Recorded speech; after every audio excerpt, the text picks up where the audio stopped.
नमस्कार। आज फिर से गुरुवार और हमारा मूवमेंट फॉर सेकुलर डेमोक्रेसी की वीकली मीटिंग में आप सबका स्वागत है।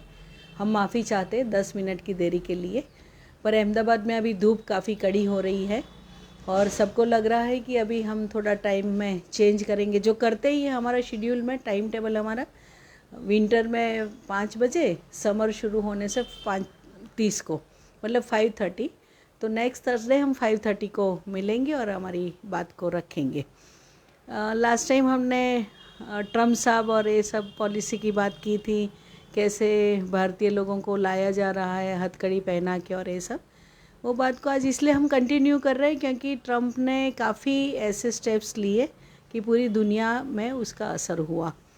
और हमारे देश का जो तमिल वीकली है, विकटन करके, उन्होंने एक कार्टून भी बनाया उसको लेके, और वो वेबसाइट को ब्लॉक कर दिया क्योंकि किसी ने कंप्लेन किया कि ये ऐसा कार्टून बनाया गया है हमारे प्राइम मिनिस्टर और ट्रम्प साहब के ऊपर। तो फिर ब्लॉक भी हो गई वेबसाइट, और फिर उसका एडिटर और ये लोगों ने ये भी किया कि क्या कारण क्या है, फिर उसको फिर से रिवाइव भी किया गया। तो कार्टूनिस्ट भी, आजकल कार्टून बनाने वाले लोग भी इमीडिएटली उनको हैरेसमेंट शुरू होता है, वो हम जानते हैं। ये एक लेटेस्ट एग्जाम्पल है।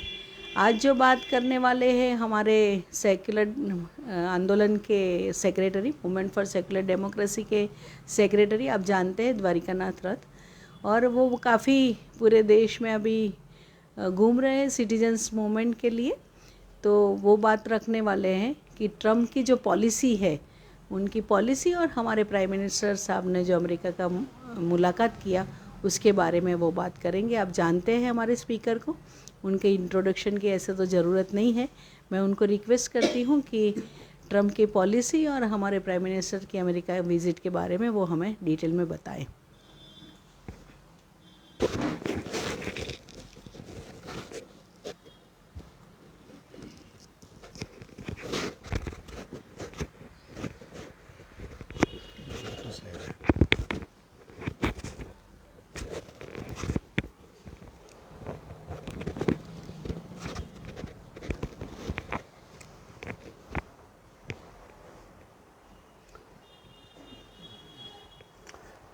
નમસ્કાર. મુવમેન્ટ ફોર સેક્યુલર ડેમોક્રેસી આપણા વીકલી ગુરુવારે મિટિંગને બધાને સ્વાગત છે. અને આજે આપણે ચર્ચા કરવાના છે અમેરિકન પ્રેસિડેન્ટ ટ્રમ્પના પોલિસી અને મોદી અને ટ્રમ્પની મુલાકાત પછી જે બધું ઘટના બની રહ્યા છે એની ઉપર. हाँ, तो हूँ हिंदी में स्विच ओवर करूँ छूँ. आज मूवमेंट फॉर सेकुलर डेमोक्रेसी के गुरुवारी मीटिंग में हमारा जो होता है उसमें आपको स्वागत है. आज हम चर्चा करने वाले हैं सबसे हॉटेस्ट टॉपिक, जो डिस्कशन सारा भारत दुनिया में हो रहा है, अमेरिका का ट्रम्प आने के बाद 1 महीना के बाद जो पॉलिसी डिक्लेयर कर रहे हैं और जो करने वाले हैं, और उसको जो एक भूकंप सर्जा हुआ है सारा दुनिया में, क्या होगा नहीं होगा, एक प्रकार का सारा देश, यूरोपियन यूनियन से लेकर इंडिया, अफ्रीकन कंट्रीज़, सारे के सारे देश उसमें बिल्कुल ये लोग कंफ्यूज हैं. और हमारे बहुचर्चित जो हमारे प्रधानमंत्री मोदी जी जो गए, उनके साथ जो बाटाघाट हुआ, जो बातचीत हुआ, इसकी असर क्या होगा, इसका साइकोलॉजिकल असर क्या होगा, और मोदी जी भी क्या फील करते होंगे, उसके बारे में काफ़ी भी चर्चाएं हो रही है, कार्टून में भी आ रहे हैं. तो आज उसके बारे में हम चर्चा करेंगे. खास करके तो मैं पहले बात करूंगा ट्रम्प जी का. ट्रम्प जो इलेक्शन जब लड़ रहे थे बाइडेन के सामने, तब से ट्रम्प क्या करने वाले हैं ये बात चलती रहती थी, क्या परिवर्तन आएगा चलती रहती थी. और बाइडेन भी ऑलमोस्ट एक विड्रॉल स्थिति में थे, तबीयत का कारण एक विड्रॉल स्थिति में थे. वो बाइडेन तो कॉन्टेस्ट तो नहीं कर रहे थे, कमला हैरिस को दिए थे. कैंपेन में थोड़ा सा डेमोक्रेटिक पार्टी थोड़ा वीक था. और ट्रम्प जो बोलते थे कि जो उन्होंने पहले शुरुआत की थी फर्स्ट टर्म में, उसमें कुछ फेल्योर था, कुछ सक्सेस था. और उसका इस बार आने के बाद उनका जो पहला जो बात था, जो भी American first, to make America great, America को फरी बार इसको ग्रेट बनाना है, और सब बातों में अमेरिकन, हर जगह में अमेरिकन्स, ये उन्होंने पहले से बोल के आ रहे हैं और इस बार भी इलेक्शन में भी बोलते भी रहे। और आने के बाद जो अमेरिका में जो नौकरी को पकड़ के बैठे हुए हैं बाकी के लोग, थर्ड वर्ल्ड कंट्रीज़ के, इंडियन, चाइनीज़, अफ्रीकन्स, ये लोग, जापानीज़, उनको निकालेंगे, वो क्लियरली बोल रहे थे। तो इसके कारण भी एक प्रकार का लोग बात है, क्या सचमुच के निकाल देंगे क्या? मैंने ऐसा लगता था कि ईदी अमीन जो, वो क्या थोड़ा उगांडा में जो हुआ था ऐसे थोड़े होने वाला है। लेकिन काफ़ी लोग को याद नहीं होगा, याद शायद नहीं होगा, बराक ओबामा जब जीते थे, वो काले थे, तो हमारा एक सपोर्ट था उनके प्रति। मैक्सिमम माइग्रेशंस जो इमिग्रेंट को निकाला गया था वो तो ओबामा का टाइम पे, फर्स्ट टर्म में और सेकंड टर्म में हाईएस्ट नंबर, लगभग 40 से 50 लाख लोग को निकाला गया था। इतने सारे माइग्रेंट्स कैंप बनाए गए थे। लेकिन हम भी तो क्या है कि ओबामा का सपोर्ट में है, तो हमारा पेपर भी ऐसा ही है, कुछ चीज़ को फोकस करना, कुछ चीज़ को फोकस नहीं करना। उससे भी ज़्यादा करने के लिए अभी ट्रंप आगे जा रहे हैं, हिस्ट्री बनाएंगे, माइग्रेंट वर्कर्स को, माइग्रेंट को निकाल के हिस्ट्री बनाएंगे। जो भी सब लोग आते हैं, कुछ ना कुछ अमेरिका लोग हिस्ट्री बनाते हैं, और वो भी हिस्ट्री बनाएंगे।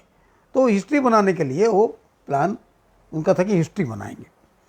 अभी तो कुछ ही निकाले हैं, बाकी तो काफ़ी तो बाकी है। और सुनने को मिला है कि अभी जो माइग्रेशन को लेके जो माइग्रेंट्स थे, पता नहीं ऐसे क्यों करना पड़ा। माइग्रेंट वर्कर्स क्रिमिनल्स नहीं है, इंटरनेशनल कोर्ट में भी क्रिमिनल्स नहीं है। जिस तरह से अमेरिका में कोर्ट में वो जाते हैं तो जो क्रिमिनल्स होता है, जो सिनेमा में देखते हैं कि पैरों में जंजीरें, हाथों में जंजीरें पहना के जाते हैं, इस प्रकार का जो होता है, वही कि यहाँ रिपीट हुआ। हमने भी, भारत के लोगों ने कभी ऐसा सोचा भी नहीं होगा कि ऐसा चीज़ होगा। और जब उतरे भी ऐसी स्थिति पर उतरे कि भारत में उतर रहे हैं, तो भारत में उतर रहे हैं, कहाँ भागने वाले हैं, तो ऐसे ही उतारा गया। तो इसका बड़ा रिएक्शन हुआ भारत में। लेकिन जिस तरह का रिएक्शन होना चाहिए था, जिस तरह से होना चाहिए था अपमान का, पता नहीं इस तरह की रिएक्शन नहीं हुआ। ये भी एक देखने वाली बात है। पेपर में आया लेकिन इतना रिएक्शंस नहीं। उनको बड़ा मुंह छुपा करके, कॉर्डन करके अपनी गांव ले गया गया, प्रेस को मिलने नहीं दिया गया, किस तरह से अमेरिका में उनके साथ बर्तन किया गया, उसके बारे में किसी प्रेस में बात ना आए। ये पूरा कंप्लीटली प्रेस से उनको दूर रखा गया। सेंसरशिप की बात जाने दीजिए, प्रेस से उनको दूर रखा गया। और ये रखा गया कि हमारा देश का जो शासन है, वो शासक जो शासन करते उनकी ऑर्डर्स से, उनको जैसे उतरे पुलिस घेर लिया, फिर बाद में इनको मुंह में क्या बोलते हैं इसको, कपड़ा कुछ लगा दिया, फिर बाद में इनको महसाणा है, बनासकांठा है, जहाँ भी है उनको ले गए वो लोग। ये हुआ। और भी कुछ, लेकिन बाद में ये कुछ पता नहीं और अंदर क्या हो रहा है। तो ये जो कोस्टा रिका, एक छोटा सा कंट्री साउथ अमेरिका में, वो सामने आया। बल्कि मैं इंडियंस, एशियन इतने लोग हैं, मैं अपनी प्लेन में लेके छोड़ दूंगा उनको, ये चेन वेन जेल वेल कुछ होगा नहीं, मैं उनको सम्मान के साथ, डिग्निटी के साथ मैं उनको उतार दूंगा। मैं ये पेपर में था, लेकिन पूरा ये न्यूज़ आया नहीं। एक न्यूज़ दिखाने दिया कि कोई जंगल में इनको रखा गया है, कोई जंगल में रखा गया है। तो ये आने के बाद वो जो अभी इंडियन जो कई कोस्टा रिका कहाँ होंगे, वो आने के बाद पता चलेगा कि इस हालात पे वो लोग हुआ है। ये बात है। तो ये माइग्रेशन को लेकर जो हुआ, एक प्रकार का नेशनल थप्पड़, मुझे लगता है कि ये काफ़ी भारत को लगा कि मोदी मेरे दोस्त, खास दोस्त हैं, लेकिन दोस्ती का उन्होंने नाता तोड़ा जब बाइडन को मिलने गए अकेले ब्रिक नेशंस के साथ। तो ब्रिक नेशन में जो मिलने गए थे 4-5 महीना पहले मोदी जी, तो बाइडन को मिले नहीं।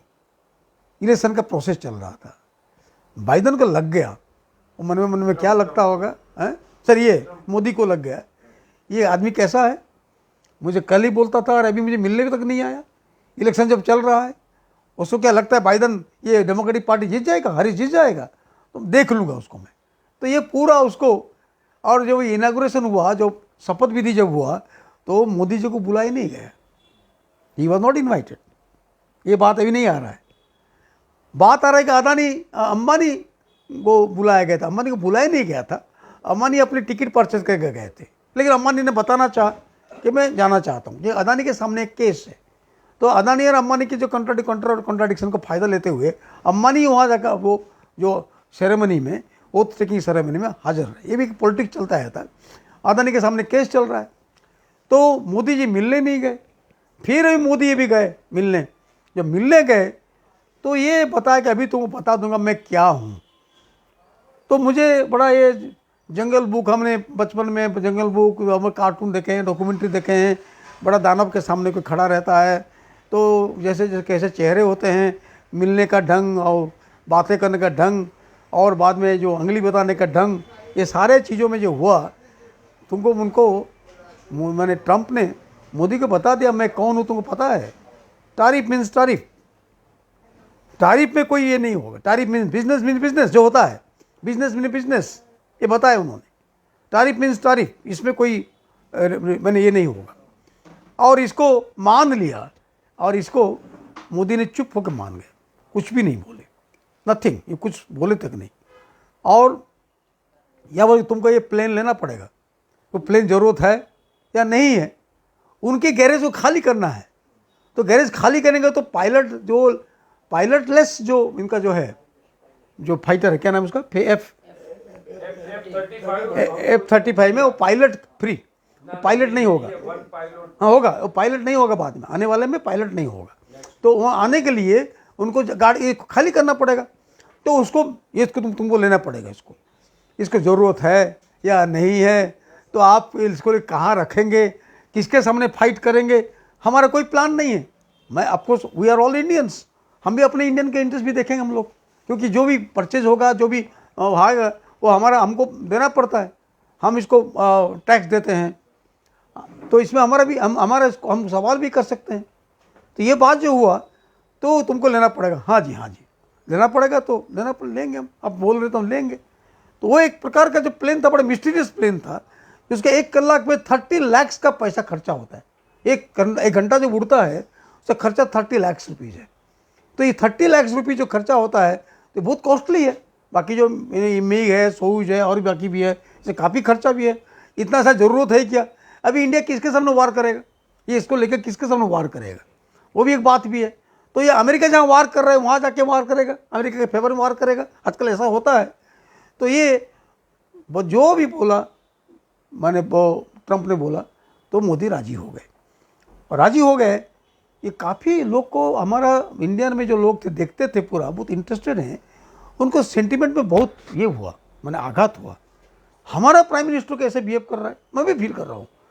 मैं मोदी के सामने मेरा बहुत विरोध है, काफ़ी विरोध है मेरा। हमारा विरोध होता ही है, डोमेस्टिक पॉलिसी में सब कुछ होता है, इवन नेशनल इंटरनेशनल क्या करते हैं हम इसमें भी एक। लेकिन हमारा कोई इंडियंस को, हमारे कोई प्राइम मिनिस्टर को आप अपमान करोगे तो डेफिनेटली इसको हम तो बराबर नहीं लगेगा। But it was a national humiliations. एक इंडिया का नेशन घुटन टिक के वहाँ के सामने खड़ा हो रहा है, ये कैसे लगता है? जैसे सारा इंडिया उसके सामने खड़ा हुआ है, ट्रंप के सामने, पर कुछ चीज़ों के लिए। तो ये ऐसी हुई, सब लोगों ने फील किया, कार्टून भी आया, बोले साइन इट, ये साइन करो, सही करो इसमें। और आप देखेंगे उसमें एक प्रकार से चेहरा जो है, वो एक आपको मैं याद दिला दूँ, मैं एक सिटी लाइट करके फिल्म है चार्ली चैपलिन का, अगर आपने देखे होंगे तो अच्छी बात है, नहीं देखें तो फिर देख लीजिए। वो एक बड़ा आदमी, बहुत बड़ा आदमी है, रिच आदमी है, वो आदमी, इसको नींद नहीं आती है, बिल्कुल रात को, अमेरिका में स्लीपलेसनेस बहुत होता है, रात को नींद नहीं आती है। तो रात को क्या होता है, कोई किसी को पकड़ के उसको, यू आर माई फ्रेंड, चलो मेरे साथ चलो, खाओ पियो ड्रिंक करो, घर में ले आता है, अच्छा से सुलाता है, ये करता है। तो चार्ली चैपलिन को देखता है, वो लेके चला जाता है। चार्ली सोचता है इतना बड़ा आदमी मुझे ले जाता, सूट बूट पहनाता है, खाना पीने में ले जाता है, अच्छे बेडरूम में सुलाता है। तो लगता है बाद में कि जब सवेरे होता है, वो पहचान, हुआ रही हूँ यहाँ, तुम कैसे, निकालो इसको। तो ये जो सीन मुझे बिल्कुल याद रहा कि क्या ऐसे फिनोमेना हुआ कि ये हुआ रही हूँ। तो जो हाउडी मोदी के लिए जो चलता था, जब मोदी जी यहाँ आए, सारे अहमदाबाद को एरोड्रोम से लेकर पूरा इसको ट्रम्प जब मोदी जी को लेके आए, सारे जो एरोड्रोम से पूरा जो प्रॉपर्टी कवर किया गया, और मोदी स्टेडियम उस दिन उद्घाटन हुआ। और उसके बाद शायद कोविड भी यहाँ आ गया, अब बाद में दिल्ली भी इनको ले गए, कोविड चला, कोविड-19 भी चला। तो ये लोग ने बोले कि ट्रंप ने कोविड लेके आया, छोड़ के भी गए, तो वो दिन क्या चले गए। ये एक बड़ा, और ट्रंप हार भी गए। हारने के बाद बड़ा मुश्किल क्या, मोदी जी को मुश्किल हुआ कि ट्रंप के सामने इतना दोस्ती थी, और ट्रंप के प्रचार के लिए मोदी जी अमेरिका गए थे वहाँ, तो ये क्या मोदी का इतना जो ट्रंप के साथ संबंध रिपब्लिकन के साथ, तो बाइडन के साथ कैसे मेंटेन करेंगे। पहले जो ओबामा जब आए थे तो कोट के बारे में कहानी आपने सुना होगा, जो कोट पहन के जो इटाली से कोट बन के आया होता, तो ओबामा के टाइम पे ये रिवर फ्रंट भी बन गया था, वहाँ बैठना, ये सब आपको याद होगा। फिर ये कैसे शिफ्ट करेंगे, तो बाइडन के साथ उठना बैठना शिफ्ट करने के लिए बहुत कुछ मेहनत करना पड़ा उसको। तो फिर इसको कैसे तोड़े, फिर ट्रंप के पास कैसे जाए, ये भी एक प्रकार का पर्सनैलिटी क्लास होता है। लेकिन ये डिप्लोमेट और प्राइम मिनिस्टर, प्रेसिडेंट जो होते हैं, उनको कोई मुश्किल नहीं होता है, लेकिन तो भी मुश्किल होता है स्विच ओवर करना, जो फ्रेंडशिप और बाइलेटरल टॉक और ये करना बहुत मुश्किल होता है। मुझे भी लगता है कि मोदी जी को शायद भी तकलीफ हुआ भी होगा। अच्छा, अचानक जो ट्रंप का जो बिहेवियर चेंज हुआ, उनको बड़ा अजीब लगा होगा। लेकिन ये तो जो ह्यूमिलिएशन जो हुआ माइग्रेशन को लेकर, अभी भी माइग्रेशन में बाकी लोग हैं, तो इसको जो हुआ, ये जो, तो इसको कैसे हजम करेंगे। और हमारे यहाँ के जो रूलिंग पार्टी है, बीजेपी रूलिंग पार्टी है, उन्होंने इस बजट को बहुत ही सक्सेसफुल बताया, और इसी तरह वो लोगों ने प्रेस का इंटरव्यू दिया, और ये कुछ पैकेज का खाली हेरफेर हुआ है, but it was a successful visit, इस तरह से बताने की कोशिश कर रहे हैं, ताकि कुछ हुआ ही नहीं जैसे। अगर ये बात अगर मान लिया और किसी का होता तो शायद क्या होता वो मालूम नहीं है।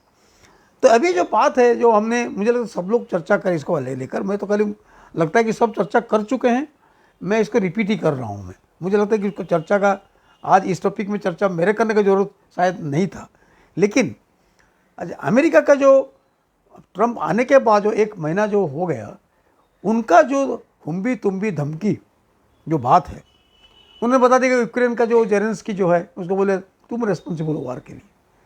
वो बेचारा तो क्या करेगा, वो तो रिलेक्टेंट था, वो तो प्राइम मिनिस्टर बनना चाहता भी नहीं था। उसको पकड़ के, वो रियलिटी शो में आता था, उसको पकड़ के बना दे तो प्राइम मिनिस्टर, और ये बोला हाँ हो गया, मैं टी शर्ट पहन के वो प्राइम मिनिस्टर बना, और यंगस्टर को लेकर जो करना है किया। अचानक उसको बोल रहे ट्रंप, तुमने अपना, हमने तुमको हेड करते थे, पैसा देते थे, आर्म्स देते थे, तुमके इसी का असर पर तुमने रशिया के ऊपर अटैक कर दिया। बस ये आज अभी पूरा वो यूक्रेन में एक बड़ा प्रकार का शोक जैसा है कि अमेरिका का हाथ ऊंचा कर दिया।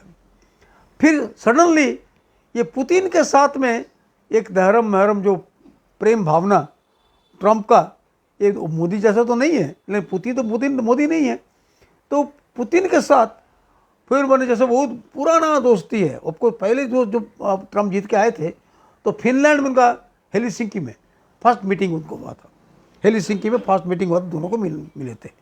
बहुत दुनिया का परिवर्तन होगा, सीरिया में वार थोड़ा कम भी हुआ, ये सब हुआ, कुछ भी उनका समझौता हुआ। रशिया के साथ ट्रंप का, पुतिन के साथ रशिया का उनका संबंध थोड़ा अच्छा हुआ। इसको यूरोप का जो कंट्री थे वो अच्छे नजर देख नहीं रहे थे, वो देख नहीं रहे थे, लेकिन कोई गड़बड़ करने के लिए कोशिश भी कर रहे थे। कि चाइना को मेन पकड़ते हुए ट्रंप चलते थे ये, और चाइना के साथ में जो हो रहा था, ट्रंप चाइना के साथ में रखने के लिए वो इंडिया के साथ संबंध रखना अच्छा मानते थे। तो इंडिया, अमेरिका और रशिया और अगेंस्ट चाइना, ये प्रकार का उनका एक ट्रायंगल चलता है। अभी जो ट्रायंगल चेंज हो गया, रशिया और ट्रंप और चाइना के साथ संबंध थोड़ा अच्छा हो जाएगा, तो फिर क्या होगा, फिर जो हो रहा है अभी यूरोपियन यूनियन, यूरोप का जो डिफेंस जो है, वो डिफेंस को अमेरिका देखने वाला नहीं है। डिक्लेयर कर दिया, आप अपना देखो, मैं अपना देखूंगा। मैंने अगर ऐसा हो गया तो हाहाकार मच गया। अभी आज तक नाटो में सब थे, अगर इंग्लैंड में अटैक हुआ तो अमेरिका जाता था, फ्रांस में कुछ हुआ अमेरिका जाता था, और स्विट्जरलैंड में कुछ हुआ तो अमेरिका ना, स्विट्जरलैंड तो न्यूट्रल होता था, स्पेन में होता, इटली में हुआ तो अमेरिका पहुंच जाता था उधर। तो अमेरिका सबका सेकेंड डॉलर के बाद, तो अमेरिका सबका सिक्योरिटी देता था यूरोपियन यूनियन को, देवर सिक्योर्ड। अभी बोल दिया कि मैं आपको देखभाल नहीं करूँ, आप पैसा दो और होगा तो मैं आपको देखभाल कर सकता हूँ, आप पैसा देते नहीं हो और मैं आपको देखभाल करूँगा, मैंने नेटो में आप ज़्यादा पैसा दो। तो अभी यूरोप में एक खलबली मच गई है, क्या होगा अभी अगर ये अमेरिका अगर हमको देखभाल नहीं करेगा तो यहाँ तो मूवमेंट हो जाएगा अभी। यहाँ तो स्टूडेंट अपराइजिंग हो सकता है, वर्कर्स अपराइजिंग हो सकता है, और भी कुछ हो सकता है। तो क्या होगा बाद में? तो इसीलिए होल यूरोप में खलबली मची हुई है। सबसे बड़ा खलबली जो मची हुई है वो है ग्रीनलैंड को लेकर। ग्रीनलैंड जो है, we will make Greenland, Greenland को बोल रहा है ट्रम्प, बोल रहे हैं we will make Greenland great. Greenland जो ये है वो नियर टू ये में है, मैंने इसको नियर टू यूएसए के सटे हुए हैं, लेकिन ये पार्ट ऑफ डेनमार्क। तो ये जो डेनमार्क के पास है इसको हम ले लेंगे, परचेज कर लेंगे। वहाँ 40-50,000 पे पॉपुलेशन है, कुछ ऐसा है, हम ले लेंगे। वो नेचुरल गैसेस है, गैस है, ये है, वो है, ऑल दी थिंग्स है, हम ले लेंगे। तो डेनमार्क वाला ये कैसे होगा? इमीडिएट रिएक्शन हुआ, नेशनलिज्म है ना, इमीडिएट रिएक्शन होगा। ये कैसे होगा? नहीं मैं तो ले लूँगा, अब क्या करोगे आप? तो ये ऐसा बताया। बताने के बाद इसको लेकर भी पूरा यूरोप में चल रही, इस तरह से बात कर रहा है कि ग्रीनलैंड ले लेगा। फिर बोला कनाडा, अमेरिका के ऊपर कनाडा है, 50th माने 50 स्टेट है, प्रोविंसेस हैं अमेरिका में। बोले कनाडा अभी 51 स्टेट, अमेरिका को मिलेगा तो 50, माने अगर गुजरात मिला जाएगा तो 52 हो जाएगा। तो ये काउंट में नहीं है कि मैं गुजरात ले लूँगा, वो नहीं बोला उसने, कनाडा ले लूँगा मैं। बोला कनाडा, बोला तुम छोड़ दो, हम ले लेंगे 51 स्टेट। थोडोर जो था, वो जो प्राइम मिनिस्टर जो कनाडा का, उसके सामने बोल रहा है कि मैं कनाडा को अमेरिका के साथ मिला दूंगा मैं। ये तो अपोज किए, कनाडा का नेशनलिज्म भी है, तो अपोज किया उन्होंने। तो उसका भी एक प्रकार का हो कि तुम ले लो उसको, I will take Canada, 51 state of America. फिर इसके साथ क्या और क्या हुआ ना, पानामा कैनल। पानामा कैनल का इतिहास अपना है, तो इसको आप देखेंगे, जो मैं सुना हूँ, मैं जानता नहीं हूँ, मैं कोई बोलते हैं अमेरिका का मैप में अमेरिका साइड से लिखा गया कि गल्फ ऑफ अमेरिका, और आप लैटिन अमेरिकन कंट्री में जाए तो पनामा लिखा गया है, उसको गल्फ ऑफ भी अमेरिका का, गल्फ ऑफ अमेरिका नाम लिखा जाएगा, वो पानामा कैनल नहीं होगा। उनका आर्गुमेंट क्या है? Panama canal is maintain by Chinese, हमने पैसा खर्चा किया और चाइना इसको मेंटेन करेगा, अभी मैं इसको ले लूँगा मैं, और मैं इतना पैसा देता हूँ तो पानामा कैनल में ले लूँगा। तो इसको जो है कि एनेक्सेशन, मैंने पानामा ले लूँगा, कनाडा ले लूँगा, ग्रीनलैंड ले लूँगा, कल बोलेंगे हैं गाजा, हाँ, और एक मिडिल ईस्ट में गाजा को लेकर हमस के साथ में अभी चल रहा है, बाटाघाट चल रहा है, और इनको जो होस्टेजेस थे इनको रिलीज हो रहे हैं, कुछ इजरायली को निकाल रहे हैं तो पैलेस्टाइनी निकल रहे हैं। तो गाजा को लेकर चलो, पूरा जितना दिन वार करने का था कर लिया, गाजा में जितना बॉम्बार्डमेंट करना है कर लिया, जितने को मारना है मार डाला। अभी पीस हुआ है, अभी पीस के टाइम पे अभी क्या बोल रहे हैं, गाजा जो है वो गाजा में सारे पैलेस्टाइन जो हैं उनको वहाँ से निकाल दिया जाएगा। क्या होगा उधर? वहाँ होगा casino, hotels, conference halls, hotels, क्योंकि वहाँ ब्लू सी है, वहाँ जो समंदर किनारा जो है अद्भुत नज़ारा है, जो हमारे गोवा में बोलते हैं उससे और भी सुंदर है वो। तो ब्लू समंदर में लोग का सी रिसोर्ट होगा, लोग आएंगे, रहेंगे, कैसीनो रंग खेलेंगे, और बाद में वो बीच फुटबॉल, बीच वॉलीबॉल खेलेंगे, सेमिनार होगा, ये होगा। और पैलेस्टाइन को हटा करके मैं वहाँ कई जगह भेज दूंगा मैं।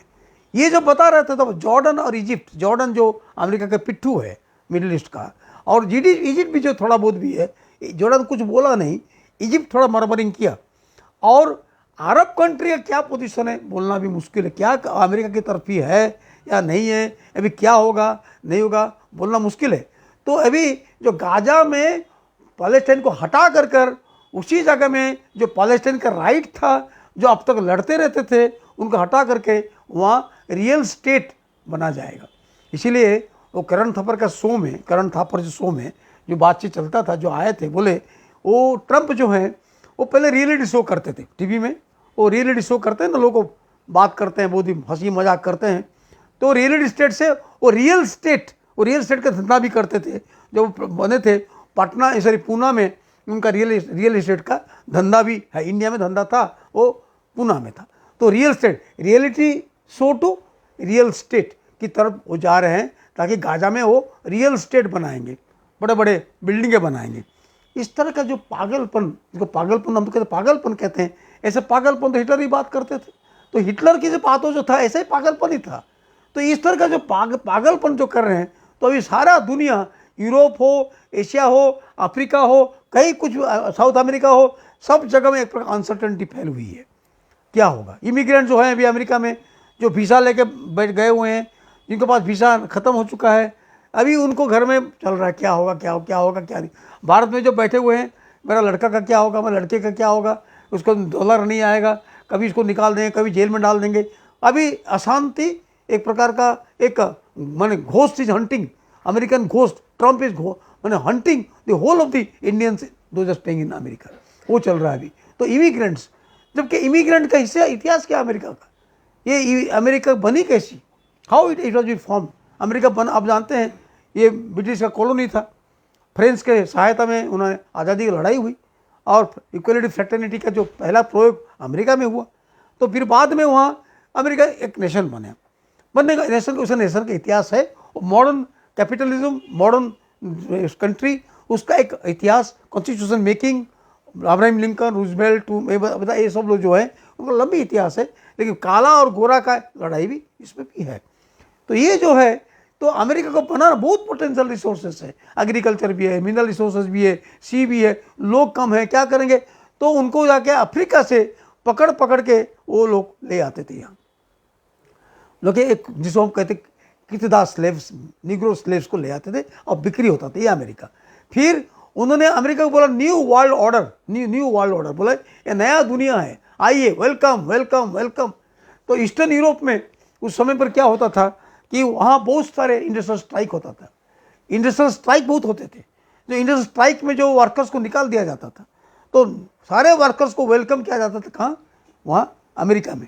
स्किल्ड लेबर्स ऑफ यूरोप पहले अमेरिका में गए। तो अमेरिका स्किल्ड जो लेबरर थे यूरोप का, फ्रांस का, हंगरी का, पोलैंड का, वार्सा का, ये सबको लेकर वहाँ उन्होंने एक प्रकार फैक्ट्री बनाया, उन्होंने काम किया। फिर अल्टीमेटली मे डे मूवमेंट भी शिकागो में हुआ, जो 8 घंटे का काम का लड़ाई जो बात है, आज 12 घंटा काम करना चाहिए बात करते हैं, वो 8 घंटे के काम की लड़ाई जो हुआ था वो शिकागो में अमेरिका में हुआ था। लाल झंडा जो आया हुआ रशिया से नहीं आया, वो लाल झंडा अमेरिका से आया, शिकागो से आया। वर्कर्स ऑफ अमेरिका, उनका लड़ाई से लाल झंडा आया। ये लाल झंडा रशिया का नहीं है, ये लेनिन का नहीं है, कि कार्ल मार्क्स का नहीं है, ये लाल झंडा आया है अमेरिका से आया है। तो ये है अमेरिका का बहुत बड़ा इतिहास है।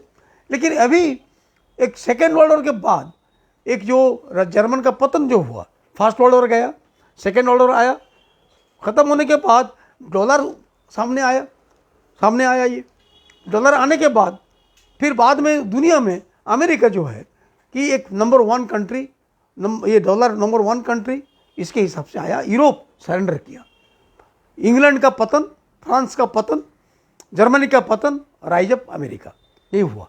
फिर उसको थोड़ा थोड़ा वो लोग एक्सपर्ट्स चाहिए था, मेडिकल डॉक्टर्स, कुछ इंजीनियर्स, ऐसे लोग, उनको सिलेक्टिव लोग लेते थे, जिसको हम कहते brain drain. Maximum brain drain जो हुआ, सारे जो थर्ड वर्ल्ड कंट्रीज, इंडिया हो, अफ्रीका हो, चाइना हो, जापान हो, सारे लोग ब्रेन ड्रेन जो होता था, सारे ब्रेन ड्रेन अमेरिका में होता था। वो मैक्सिमम वो brain drain in after second world war maximum brain drain हुआ।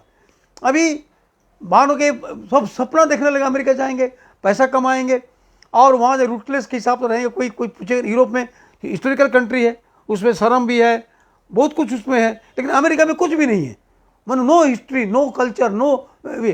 तो क्या होगा, तो वहाँ मैक्सिमम जो लोग अमेरिका में जाते थे, तो उनका एक फ्रीडम था इसको, और फ्रीडम एंजॉय करने के लिए, डॉलर का एंजॉय करने के लिए और लाइवलीहुड को करने के लिए भी, जो यहाँ नौकरी था नहीं, तो वहाँ जाने लगे। ये करते करते खास करके इंडिया में भी अमेरिका जाने का मैंने ये बढ़ा। पहले तो मजदूर लोग जाते थे, तो जैसे कनाडा में गए थे, अमेरिका में भी गए थे, जैसे काफ़ी लोग कूली मजदूर भी गए थे, स्लिप प्लांटेशन पकड़ ले गए थे लोग। मैंने लोग जा रहे हैं, उनको पकड़ के डाला और शिप में डाल दिया, पहुंचा दिया कहाँ, वेस्ट इंडीज़। उनको पता नहीं कहाँ पहुँचे, शिप में डाला, कहाँ पहुंचा दिया, मॉरिशस, वो मालूम ही नहीं। ब्रिटिश सरकार के टाइम पे लोग गायब हो जाते थे, फिर कहाँ मिलते थे ना, मॉरिशस में, कहाँ मिलते थे, वेस्ट इंडीज़ में। इस तरह से ये लोग करते थे। ये लोग कभी अपना बात बराबर बताएंगे नहीं। तो कुछ बिहारी हैं वेस्ट इंडीज़ में, कुछ बिहारी हैं मॉरिशस में, कुछ यूपी वाले हैं और कहीं, इस तरह से ले जाते थे। उनकी इतनी ज़रूरत थी। अभी उनका अपना देश में अनएम्प्लॉयमेंट इतना बढ़ चुका है कि अभी जो काम मोटेल में जो काम इंडियन लोग करते हैं, वो काम अमेरिकन लोग करना नहीं चाहते हैं, क्योंकि इंडियन लोग कम पैसे में काम करने के राजी हैं। अमेरिका का पैसा ज़्यादा देना पड़ेगा। जैसे सूरत में सारे के सारे जो वर्कर्स हैं यूपी बिहार उड़ीसा के लोग काम करते हैं, कम पैसे में काम करते हैं। अगर गुजराती काम करेंगे उनको ज़्यादा पैसा देना पड़ेगा।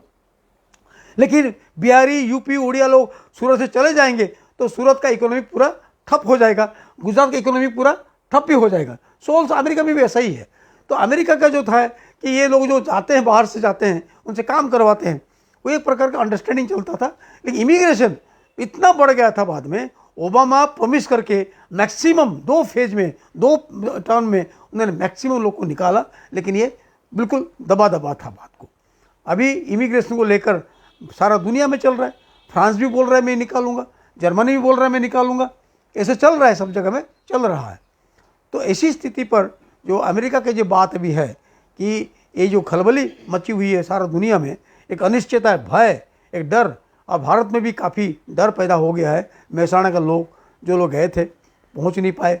कोई 15 साल से बहन रहती थी, उसको भी जेल में रहना पड़ा।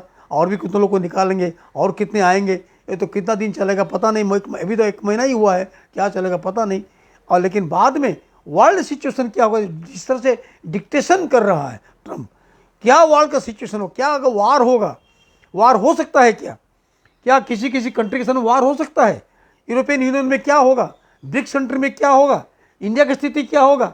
और एक बात आप सुनिए, और जो चौंकनेरी बात है, ट्रम्प मोदी जी को बोल रहे हैं, मैंने बातों बातों में, जानते हो तुम कैसे जीते, तुम कैसे जीते मालूम है, हमने एक्स्ट्रा वोटिंग करवाने के लिए $21 मिलियन खर्चा किया है इंडिया में। कितना? 21 बिलियन, हाँ, $21 बिलियन कितना होगा इसका, कितना 260 करोड़ समथिंग डॉलर, इतना कमाना हमने दिया है। तो आप इतना खर्चा हमने इंडिया में क्या एक्स्ट्रा वोटिंग करने के लिए, जो महाराष्ट्र में हुआ, जो उड़ीसा में हुआ, हरियाणा में जो हुआ, एक्स्ट्रा वोटिंग जो हुआ, इसको हमने इतना खर्चा किया हुआ है। तो आपको पता है ये एक्स्ट्रा वोटिंग करने के लिए हमने $21 बिलियन दिया, तो वेरियस एजेंसी को हमने पैसा दिया ताकि लोगों को खींच खींच के बूथ में उनको बैठाए। तो ये बात जो मोदी सुने, शायद मोदी को शायद पता भी होगा, नहीं पता होगा, पता नहीं है, लेकिन एक्स्ट्रा वोट तो आया हुआ है, ये तो रिपोर्ट हुआ ही हुआ है, कुछ बोले नहीं, वॉज कंप्लीटली साइलेंट। लेकिन एक्स्ट्रा वोटिंग ये पहले अमेरिका पैसा दे रहा है। यूरोप में जो इलेक्शन हो रहा था, sorry Russia involvement American election में बात चलती थी, सच या झूठ है, why other country is interfering in other elections, ये बात है। तो आज अमेरिका का इलेक्शन इंटरेस्ट क्या है, नहीं, हम देख रहे थे, क्या बता रहे हैं आंसर भी है, हम देख रहे थे कि कुछ जो हम जिसको नहीं चाहते वो जीतने वाले हैं, मैंने तो हम चाहते थे राइटिस फोर्स, इसमें लिखा भी है, राइटिस फोर्स इसमें जीतने के लिए हमने इंश्योर करने के लिए एक्स्ट्रा पैसा दिया, एजेंसी को पैसा दिया ताकि वो लोग बूथ में को ले आए। बोलिए, तो हमारा इलेक्शन फ्री एंड फेयर है, अमेरिका का हाथ इसमें है, मोदी की जिताने में ट्रम्प का हाथ है। बोलिए, तो ये जो बात है, ये कितने कितने बात और भी आएगा पता नहीं, कितने बात खुलकर आएंगे। तो ये आपको कैसा लगता है, आपको लगता है कि हमारा देश में ये किसी के, Modi is ruling because of America, तो अमेरिका को बोलना, मोदी के लिए बोलना कि भाई तुम ओब्लाइज रहो, हमने तुमको जीता है, तुम हमारे काम करो। तो मोदी को पूरा पकड़ने के, ऐसा कि सबके साथ बात किया होगा।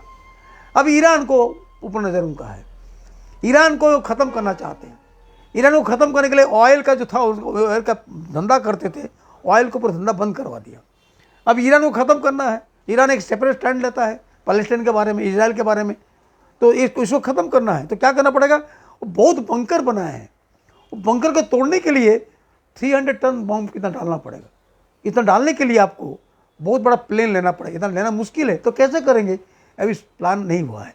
तो उनमें प्लानिंग चल रहा है, पानामा कैनाल को कैसे एनेक्सेशन करें, मान लीजिए इसलिए वो मैक्सिको को अटैक कर सकता है, या पानामा कैनाल को पकड़ सकते हैं, ग्रीनलैंड जाके पकड़ सकते हैं, कनाडा में जाके फेडरल ट्रूप जाएंगे पकड़ लेंगे, कनाडा हमारा 51 स्टेट हो गया है, ये करेंगे। ये तो तुम्हें अभी ये करो, क्या बोलते वोटिंग करो। वोटिंग में क्या होता है, कनाडा के रेफरेंडम करो। कनाडा अमेरिका में रहना चाहता है या अपने आप रहना चाहता है, ये सब ये प्रकार अनसर्टेनिटी। ग्रीनलैंड को मैंने अभी हम ग्रेट बनाएंगे, ग्रीनलैंड को परचेज कर लूँगा, तुम दो। और यूक्रेन को बोल रहे हैं तुम तो बदमाश हो, तुम डिक्टेटर हो यूक्रेन का, लेकिन तुम जो रेयर अर्थ जो मटेरियल जो है रेयर अर्थ, जो वहाँ जो रेयर अर्थ जो है वो रेयर अर्थ का मिनरल्स तुम हमको दे दो, तो ये नहीं बोलेगा। तो ये सारे बातें जो चल रही है विद इन दिस थिंग्स, हमारे पेपर में पहला आ गया, सेंटिमेंट लगा, जिसे चेन से बांध के लाए, इतना ही उनको लगा।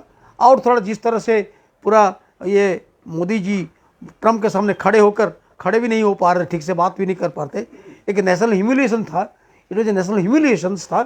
तो इसको देखते हुए मीडिया ने कुछ कंटेस्ट किया, कुछ कार्टून वो दिखाया, लेकिन कार्टून तो आ गया गुजरात समाचार में, तो गुजरात समाचार तो पूरा अच्छा कार्टून आ गया, तो इससे और क्या अच्छा कार्टून आ सकता है। लेकिन एक कार्टून को लेकर तमिलनाडु का बंद किया हुआ है। अब कितना लोगों को मुंह बंद करेंगे। तो इस तरह का बात चल रही है। मुझे लगता है कि मैं डिस्कशन ओपन रखता हूँ और आप लोग को और भी बहुत सारे बातें हो सकता है, लेकिन जो ट्रम्प ने जो अभी आने के बाद जो अनसर्टेनिटी जो खड़ी हुई है, जो अनसर्टेनिटी ग्लोबल अनसर्टेनिटी खड़ी हुई है, कभी कुछ होगा। लेकिन अगर ये अमेरिकन इंपीरियलिज्म है, ये जो अमेरिकन इंपीरियलिज्म है, इसके सामने अगर सारे यूरोप से जो एंटी इंपीरियलिस्ट फोर्सेस इकट्ठा अगर नहीं होंगे, कड़क जवाब अगर नहीं देंगे, अपना नेशनल इंटरेस्ट के लिए कुछ डॉलर के लिए, कुछ पैसे के लिए, कुछ प्लेन के लिए कॉम्प्रोमाइज़ करेंगे, तो ट्रम्प कुछ भी कर सकता है। इसीलिए सारा दुनिया के जो लोग हैं, पीस लविंग पीपल वर्ल्ड जो हैं, वो लोग इकट्ठा होना ज़रूरी है। एंटी इंपीरियलिस्ट स्ट्रगल को ज़ोरदार करने के लिए आना ज़रूरी है, जैसे पहले होता था, ये ज़रूरी है। तो इसीलिए हमने चर्चा शुरू किया है, लेकिन ये खाली वो चेन में ले आए और मोदी जी का अपमान हुआ और नहीं हुआ।